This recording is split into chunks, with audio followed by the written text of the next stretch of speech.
Contemplation Beneath the Pyramids. The chamber of solar accord was silent, save for the slow rhythmic breathing of the three arbiters.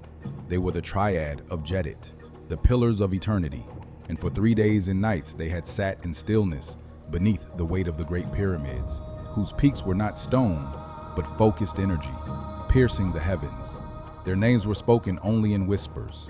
He of the southern scepter, he of the northern crook, and they of the unified flail. Individually, they governed the flow of the Nile, the laws of the stars, and the balance between them. Together, they were the law, a living constitution whose wisdom was drawn not from scrolls, but from the cosmic river of time itself. The golden staff each held was not merely a symbol of authority, it was a key. The head of each staff pulsed with a soft inner light, a visual echo of the silent conversation passing between them. They were not debating new edicts or taxations. They were contemplating a deviation in the celestial pattern, a star that had pulsed out of rhythm, a subtle tear in the fabric of Ma'at, the universal order.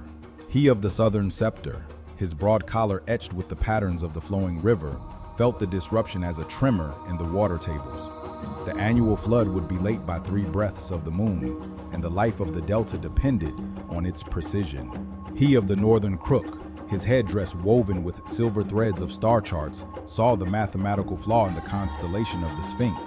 A single star's dimming could, in 1,000 years, lead to a navigation error that would strand a starfleet in the void. They of the unified flail, whose dark skin seemed to absorb the chamber's golden light, felt the social consequence, the fraying of a single thread in the tapestry of faith.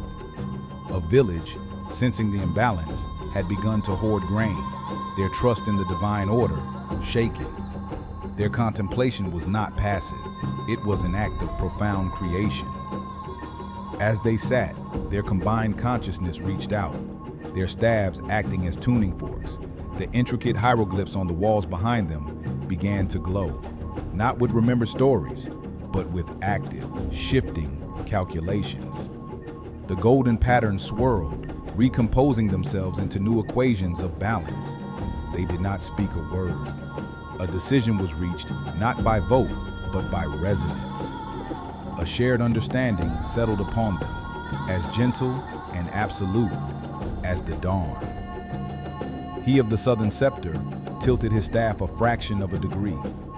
Far away, deep beneath the riverbed, a geothermal vent opened by a hair's breadth, warming the water just enough to correct the flood's delay. He of the northern crook allowed a single spark of light to travel up his staff. In the observatory, high in the Libyan mountains, a crystal lens rotated, focusing a beam of energy to gently nudge the errant star back into its proper luminance. They of the unified flail simply smiled, a wave of calm certainty radiating from them, reaching the anxious village and soothing their fears, restoring the trust that was as vital as water. The contemplation was complete. The balance was restored.